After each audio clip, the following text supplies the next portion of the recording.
Hello and welcome to Fresh Talks at the Global Berry Congress in Rotterdam.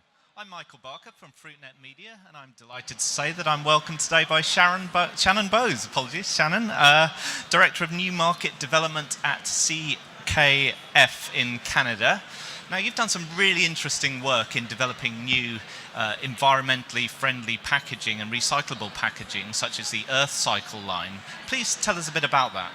Well, thank you very much for inviting me to speak about our product that I'm very passionate about. I've been in this business now for 15 years. So this is a sample of the product here. As you can see, from the texture-wise, it's a very tactile product.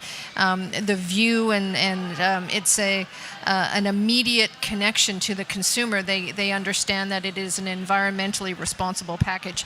Yep. The consumer knows immediately that they can put it into their recycle bin with the newspapers and with waste paper.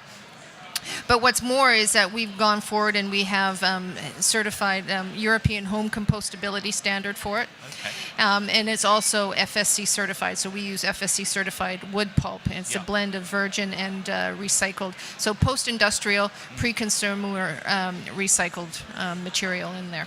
Yeah, that's incredibly on trend. And in fact, you received a bronze award in the Fruit Logistica Innovations Award, didn't you? We did.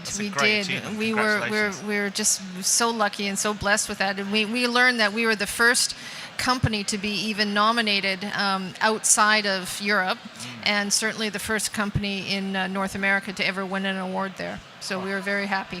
Fabulous achievement. And what's next for Earthcycle? Where does it go from here? That's a great question.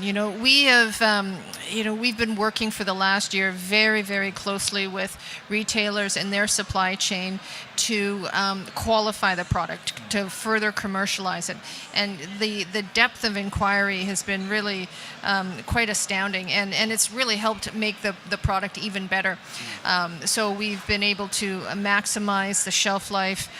We've with input from all of our customers, the growers and the packers, we've been able to increase the output in a production sense. So we can pack now in very similar speeds or the same speeds as PET, for example, and we can certainly denest packaging 300 packs a minute, which is probably more faster than you can pack them. Yes.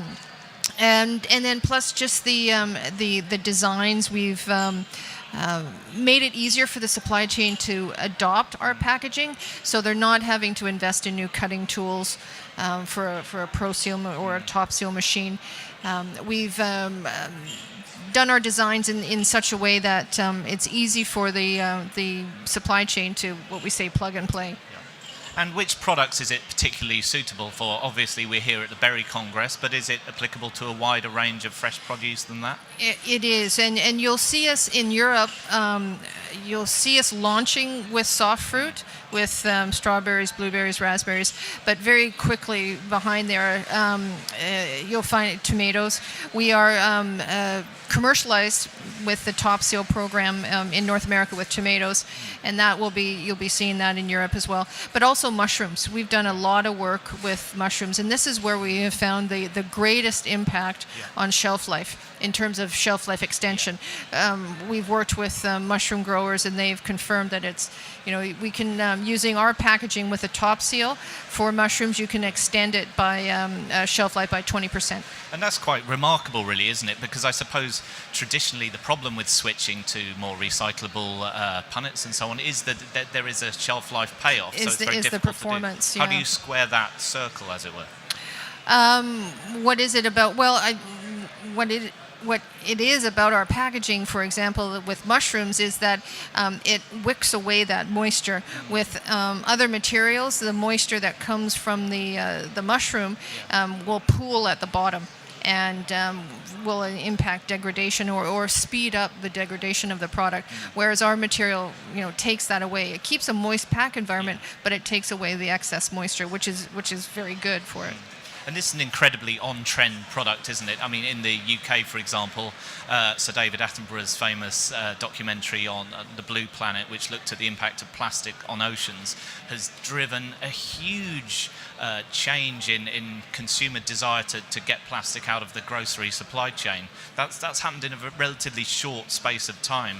Are you seeing the same sort of consumer push for that across the world? Yes, it's starting to hit North America, and it came to North America quicker than we expected, and I think that what's happened is that with the growth of social media, that has maintained this change in packaging that the consumer is wanting. It's maintained it as part of the top line story, because of the visual aspect of it, and also the advocacy that social media allows for customers, that they can start speaking directly to the retailer and voicing what it is that they're looking for.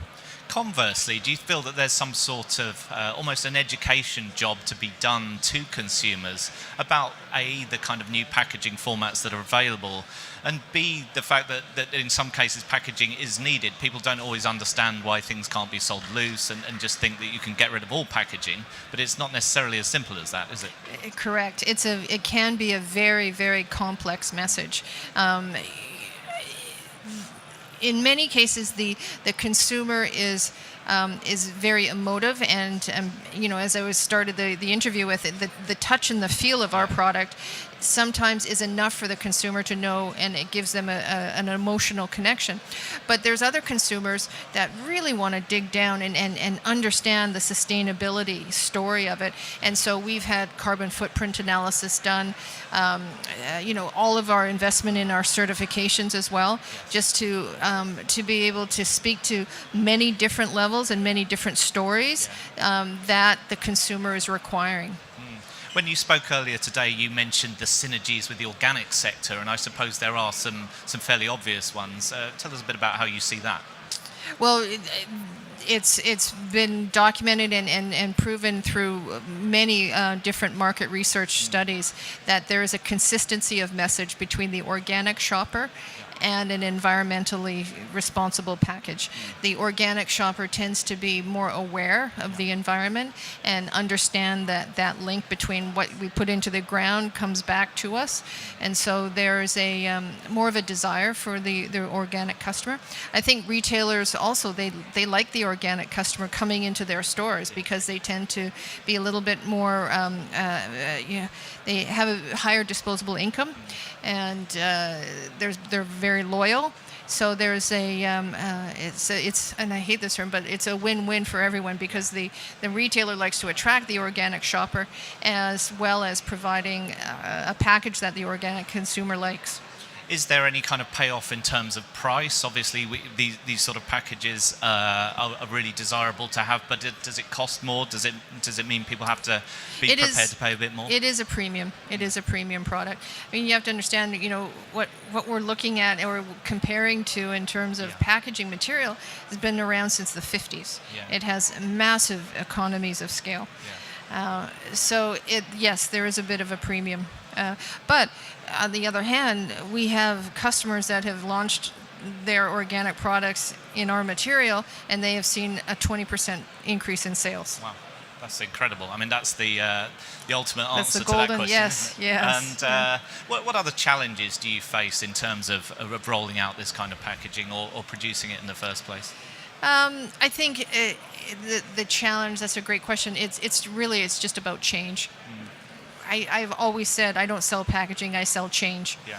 And so when you're selling change, you have to make sure that every question that our customer, and we look at our customers as the grower and the packer, as well as the retailer, as well as the consumer. Yeah. We have to anticipate every single question that they will have and have an answer for it and make it easy. For example, with the grower packer, our supply chain, we had to make sure that they can easily use our package and swap it out and swap back and forth between our package and what they're using now. Yeah. We had to make it as seamless as possible for them. With the retailer, we provided them with data, and we provided them with insights, and we provided them with a product that had maximum visibility. And then also getting back to the supply chain and the grower packer, we had to make sure that they could run the package as fast as they are doing with PET. Yeah. And then with the consumer, we're giving the consumer what they're demanding of the retailer.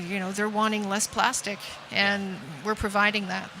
Do you expect to see this rolled out beyond just retail into the wholesale sectors, into even other areas where fresh produce needs to be transported?